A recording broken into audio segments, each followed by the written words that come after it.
아무튼 교수님 우리가 버킹엄 궁전에 온 특별한 이유는 바로 여왕님 네. 때문에. 그렇죠. 엘리자베스가 국왕으로서 삶을 시작한 곳이 바로 버킹엄 궁전이기 때문입니다. 사실 엘리자베스는요, 왕궁이 아닌 런던의 한 대저택에서 태어났습니다. 왜냐하면 그때까지만 해도 엘리자베스가 여왕이 될 운명이 아니었거든요. 근데 서열이 높지 않았나 보네요?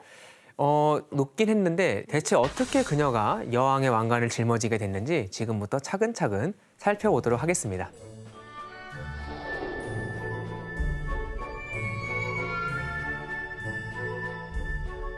(1926년 4월 21일) 엘리자베스는 런던에서 태어났습니다. 정식 이름은 엘리자베스 알렉산드라 메리였죠. 귀여워.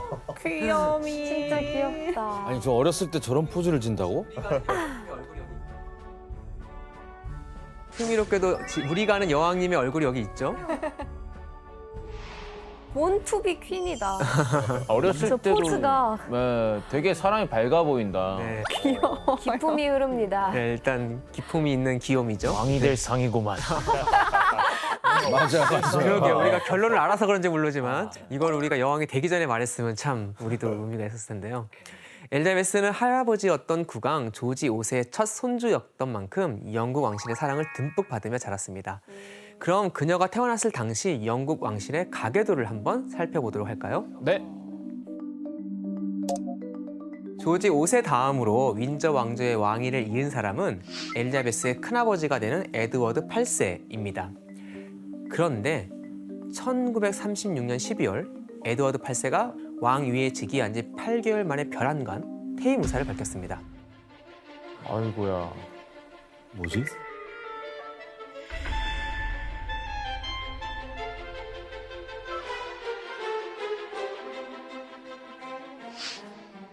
Impossible Without Woman I Love 그 맨 위 타이틀인데 자기가 사랑하는 여자 없이는 불가능하다라는 뜻이고 그 다음에 밑에는 Ex-King's Farewell Words 전 왕의 작별 인사 이 정도예요.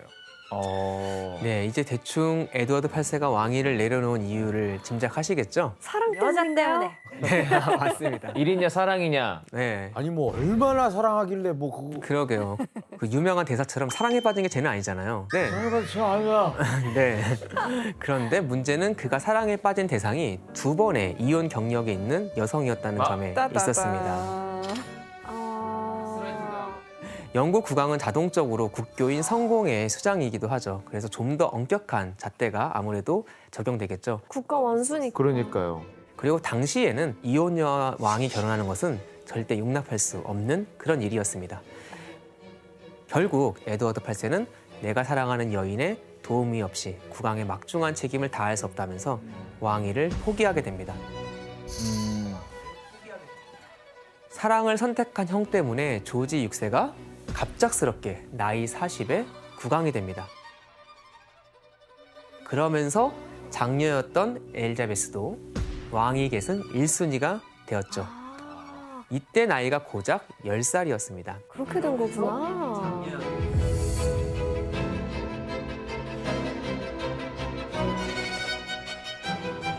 아니 그 엘리자베스도 갑자기 어린 나이에 왕위 계승자가 된 건데 당시 마음이 어땠을까요, 엘리자베스가?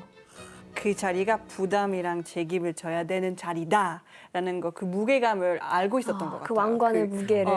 그러니까요. 그 자기 동생도 마가렛 공주가 너가 왕이 될 거야? 불쌍하다라는 멘트 했다고 하더라고요. 진짜 어린애가 벌써? 네. 비교적 이전까지는 자유로운 삶을 살았던 엘리자베스는 이때부터 버킹엄 궁전으로 거처를 옮기고 사실상의 차기 왕위 계승자로서 삶을 살게 된 것입니다. 아니 그럼 저때 당시에 생각해 보시면 그 벼랑가 그냥 여자 때문에 왕위를 포기하고 그랬던 거 아니에요? 그러면 그때 당시 반응 어땠어요, 시민들은? 저도 지금까지 조금 원망스러워요. 에드워드 8세 솔직히 사랑하는 거 뭐 로맨틱하지만 근데 나라를 위해서 나라를 버린 거지. 뭐가 더 중요해요? 나라 아니면 여자. 근데 그때 당시 그 조지 6세도 그런 큰 약점이 있었어요. 말 너무 많이 더듬어서 공개적인 장소에 나서지 않고 그래서 사람들도 왕 되는 거 그렇게 환영하지 않았어요. 많은 사람들이. 에드워드 8세에 비해 소극적이고 방금 말한 것처럼 말까지 더듬었던 조지 6세는 처음 영국 국민이 보기에 그렇게 탐탁치 않아 보였습니다. 그랬구나. 하지만 곧 이런 대중의 시각을 뒤바꾸게 되는 사건이 일어나게 되죠. 어떤 사건이었을까요? 재위 기간으로 봐서는 세계대전인가요? 네, 맞습니다. 바로 런던 대공습 때였죠.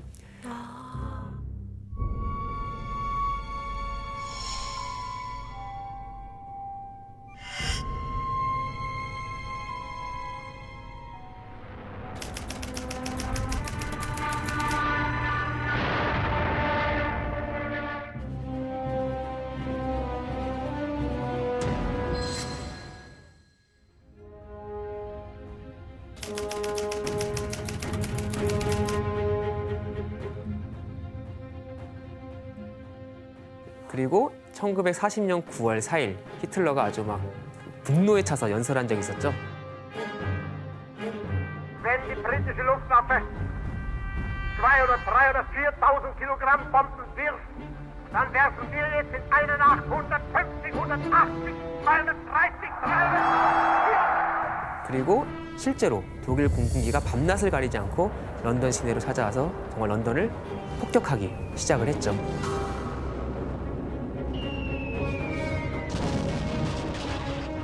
이 당시에 캐나다로 정부를 옮기는 게 어떠냐는 신하들의 의견도 있었습니다. 하지만 조지 6세는 폭격으로 폐허가 된 런던에 남아 국민들의 곁을 지켰습니다. 아, 그때 저희가 배운 런던 대공습 때 왕이 조지 6세였던 네, 거네요. 맞아요. 아.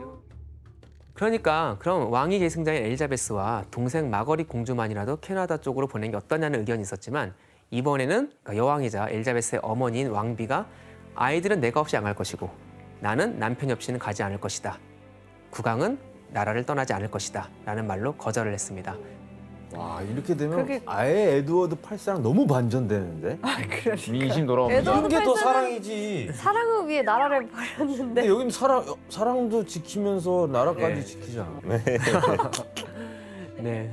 목숨이 총각에 달려있는 전시 상황에서 왕실의 이런 결심은 사실 대단한 것이었죠. 그렇죠. 실제로 이 발언을 하고 얼마 후인 9월 13일만 해도 국왕의 집이었던 버킹엄 궁 안뜰까지 독일군의 공습으로 폭탄이 떨어진 적도 있었습니다. 이때 실제로 국왕 내가 공전이 있었기 때문에 상당히 위험한 상황이었고요. 실제로 직원 1명이 죽고 3명이 다치기도 했습니다. 이런 상황에서 런던을 떠나지 않은 국왕을 보면서 왕실에 대한 국민들의 존경은 정말 높아져 갔죠. 그랬겠네요. 이때 엘리자베스 역시 전쟁으로 고통받는 국민들을 외면하지 않았습니다.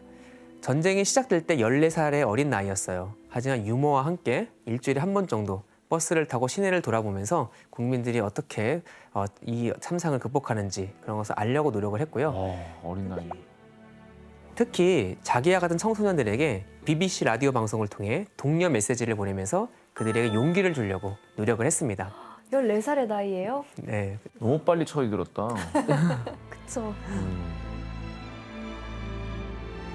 But I am sure that you too are often thinking of the old country. I know you won't forget us. It is just because we are not forgetting you. Good night, children. Good night and good luck to you all.